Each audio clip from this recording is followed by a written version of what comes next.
Hi, everyone, and welcome to our first ever podcast for the Tools for Life program. We're here today with Houston Kirby, who's going to share a little bit about his own story and his journey. So, to start, Houston, can you introduce yourself and tell us a little bit about your background? Sure. My name is Houston Kirby. I am a 26-year member out of local 243 in Champaign, Illinois. I've spent 23 years in the field and became a business rep back in 2019. That's awesome. And Mhm. thank you so much for being here today and sharing your story with us. To start off, do you want to start by just telling us a little bit about your experience growing up? Sure. I came from a working class family. Both my parents, they worked full time, trying to support three kids. They were younger parents, of course, learning themselves on how to be parents. My father, of course, he was an alcoholic, suffered from some drug use, kind of had off and on jobs throughout my childhood. My mom was a janitor and a bus driver for the local school we attended. Um, and like I said, just a middle class family, trying to do the best we could. Yeah. And how would you say that your experiences as a child impacted you as you've grown up and now here later in your life?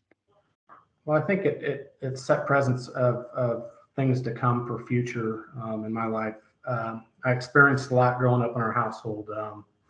You know, I feel like my father was kind of the closet drinker, where you didn't really see his exposure of his drinking until he was drunk or until he was under the influence. So we had a lot of that, unsure, what his mood would be in nightly, daily, and that was routine. Uh, really grew up in a household where love and support was kind of hard to find because both parents were working, and the kids kind of fended for themselves, so to speak.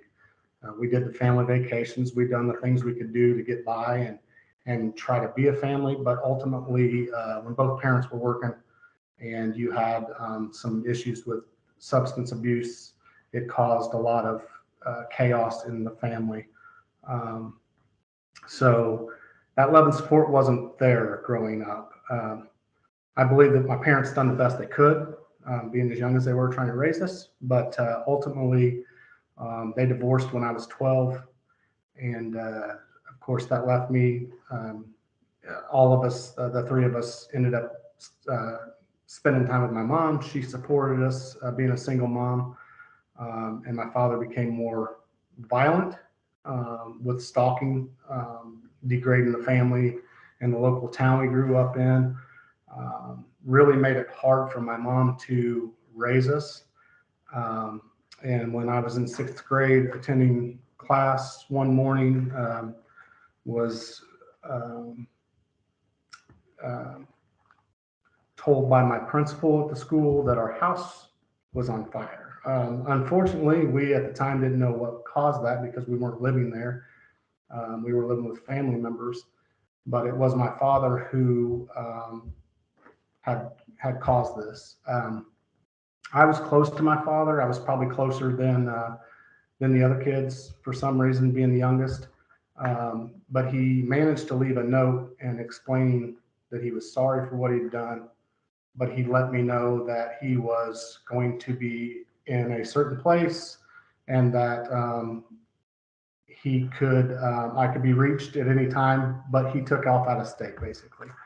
So, of course, throughout all this, I'm dealing with being a sixth grader, 12 years old, dealing with the fact that I knew where my father was at and that, the FBI, the state fire marshals, all these people were looking for him for charging him with arson. And I had to choose to tell where he was at and possibly send him away to prison or make the decision to not. And so it was very hard for me at 12 years old to face that fact that, I'm going to be the one putting away my dad, in prison for what he had done to our home. But I did make the decision to turn him in where they later found him, and he did serve 10 years, um, got out after 4. We continued to stay close. I helped take care of him. He was homeless. Did the best I could for him. But ultimately, in my 20s, later on down the road, in my 20s, he had left, and I haven't seen him since. So that feeling of abandonment started that day when I had to basically turn against my father. So It's really hard. yeah, it Um, was pretty tough. yeah, I can only imagine. Would you say that your relationship with your parents has affected you now as an adult, and how would you say that's been an impact? I think my relationship with my parents really was the start of the insecurities in life. I feel like the fact that, you know, they were doing the best they could do really wasn't given the attention to us kids and what we needed in our lives. But I don't hold that against them. I feel like, you know, when you're young, you don't really know, and you try to learn the best you can. Um, so I don't blame them for that on any part. Yeah, I understand that certainly. Sure. You had disclosed previously that you did have some issues with alcohol yourself in your 20s that started around that time frame. How would you describe the impact of alcohol on you? Well, I think that was the easiest choice at the time. You know, when you're in your, you know, you're getting out of high school, you have no direction, and of course that's the easy out, right? So I would say through my 20s and early 30s, I was faced with the fact that I didn't want to deal with you know, the insecurities, um, the the insecurities, the unknown, so to speak. So alcohol was an easy fix. Um, and I thought that it was making me a better person, so to speak, Hmm.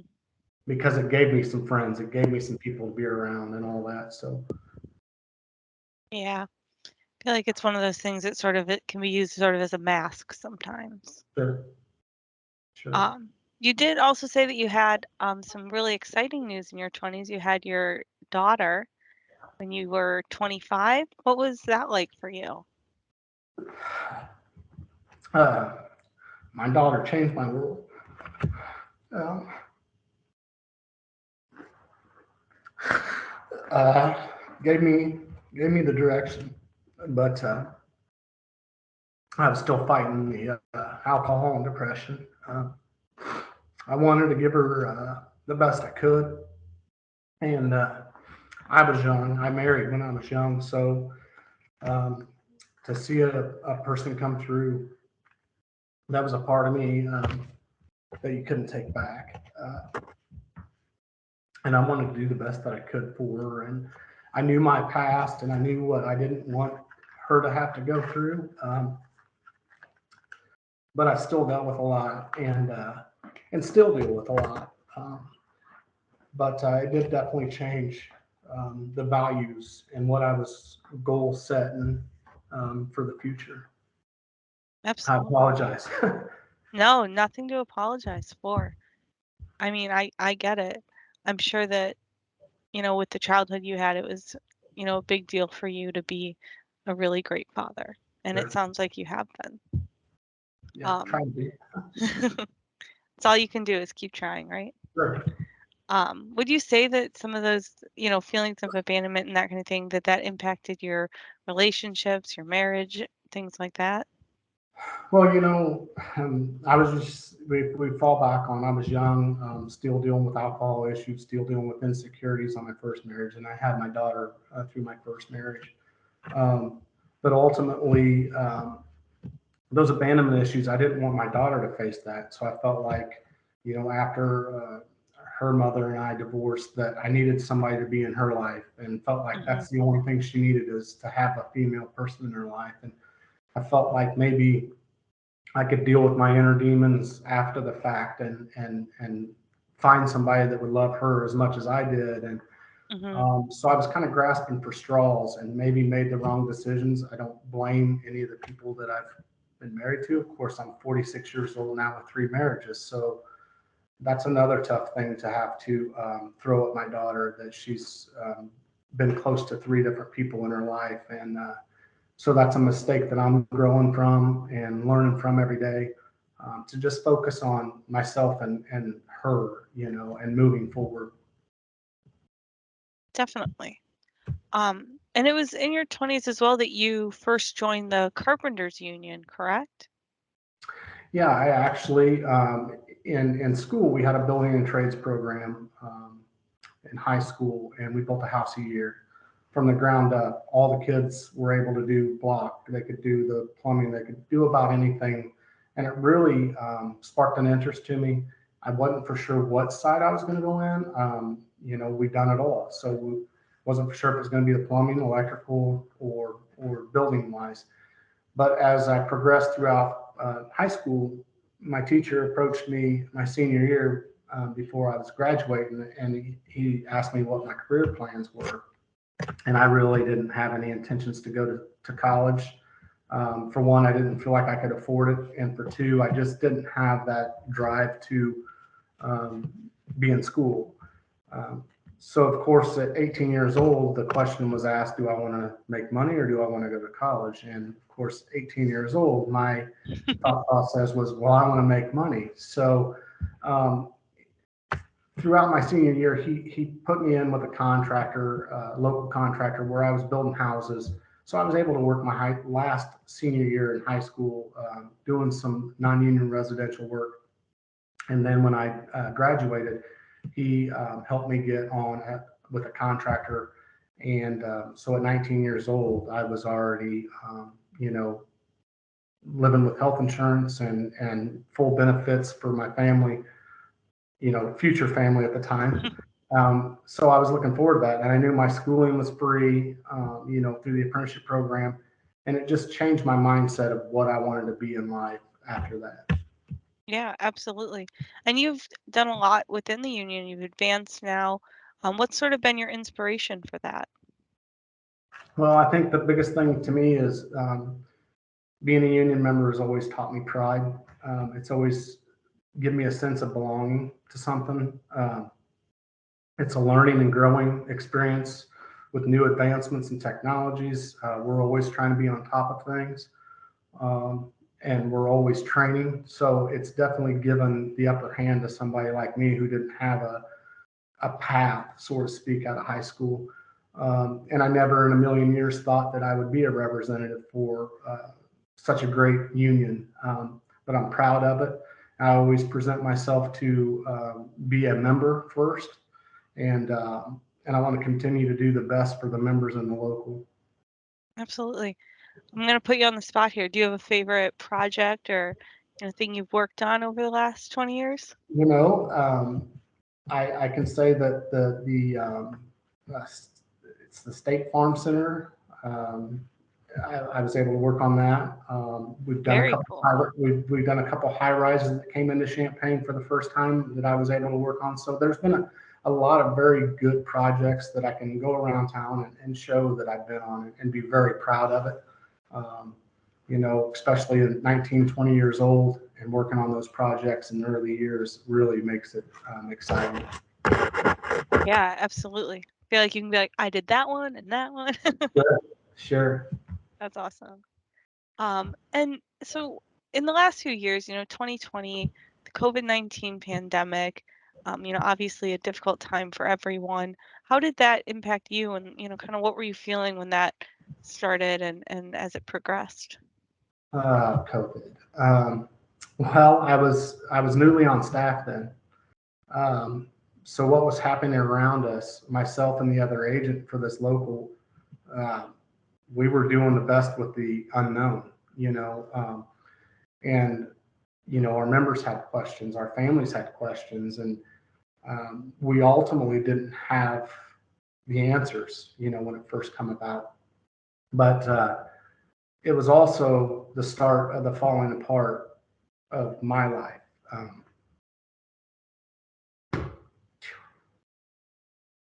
I was hit with my third divorce, and that's when things took a turn for the worse for me. Um, it was hard to not show emotion coming to work every day, but ultimately people around me could see it. It's hard to hide emotion. It's hard to hide hurt, pain, and it really took a toll. COVID, divorce, you know, when you're sitting, it really made it very, very tough, and I couldn't hide it anymore. So, That sounds like a lot to be experiencing all at once. yeah. And then you did reach out to get help. What was the motivation? What was the push to reach out for you? Well, we always hear it could be a family member, it could be a coworker, it could be somebody who was, has committed suicide or taken their own life. I was there, I was at that moment. I felt like my turning point was at the very bottom. And, it didn't matter what family was around or friends or coworkers. They were great support, don't get me wrong, but ultimately they weren't the turning point that I needed to say, hey, I've got a problem. I need to understand what's going on with myself. And I was fortunate enough to have one of my coworkers that checked on me regularly say, "Hey, there is resources." At the time, bringing up COVID, it was so hard to get into counseling, and here I was facing a divorce, the third divorce, a failure divorce of just feeling failure, starting a new career, um, and it ultimately was really, really tough to get in to see a counselor. They were months out. And if you can imagine being in that position, and I sit and I think about, we all say how selfish it is for people to take their own lives, but when you're in that position, you don't know it until you face it. And I was there. And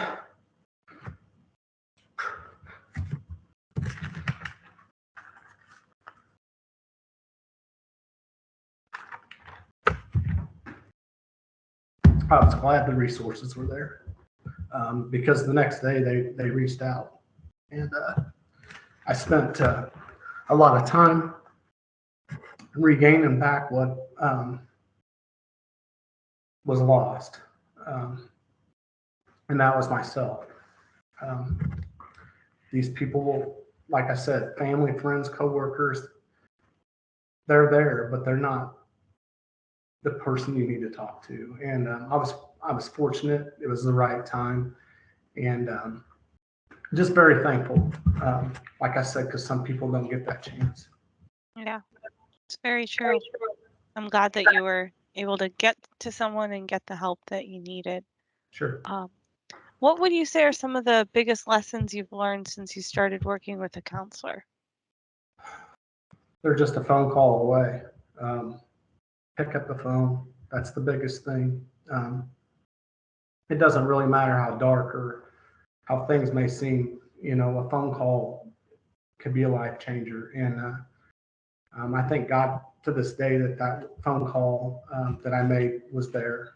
And so, to any member, to any family member of members,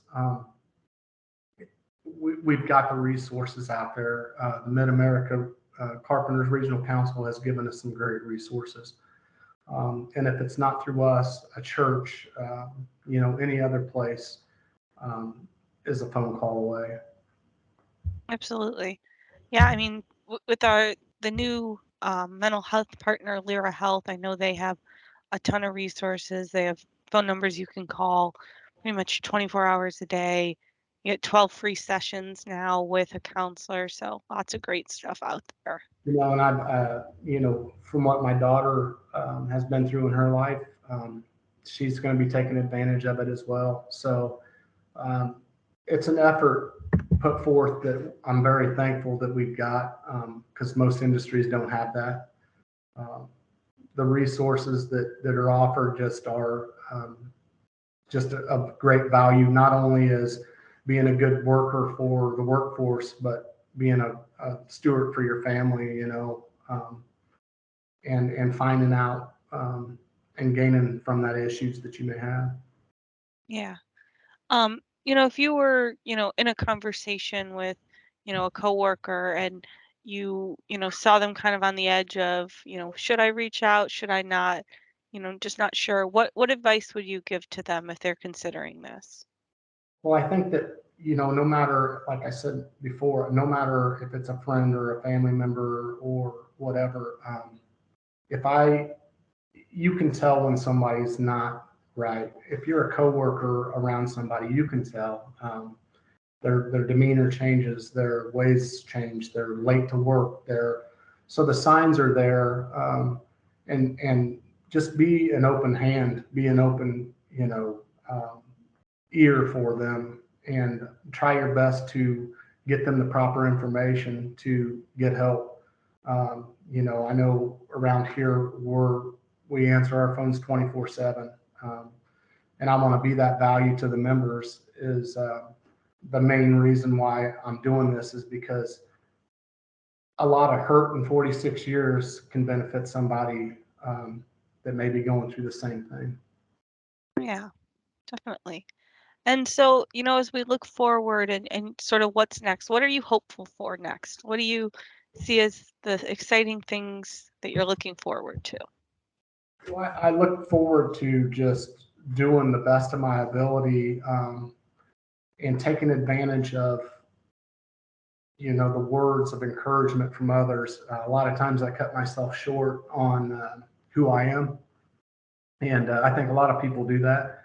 I think when they get in a state of mind that they have no value, or maybe they're not, we all deal with layoffs. We all deal with, maybe, things are tough at home, but ultimately you are an asset to your family, to your contractor, to the local unions, to the organization in itself. And to just be a big part of it, or just to be I should say, just to be a small part of that, is better than nothing. Definitely. That's awesome. Well, I appreciate you sharing your story. I know that it's, difficult to, be so open and vulnerable, but I think that what you shared today, a lot of people can relate to, and it'll hopefully help other people kind of reflect on, their own situation, maybe reach out and get some help as well. So thank you so much for being here and sharing. Thank you. And like I said, ultimately, when you're in the state of mind that you're in, a phone call is better than anything, so. Absolutely. Thank you so much again. That concludes the first episode of our podcast, MACRC Benefit Fund and Friends. Tune in next month for our next episode.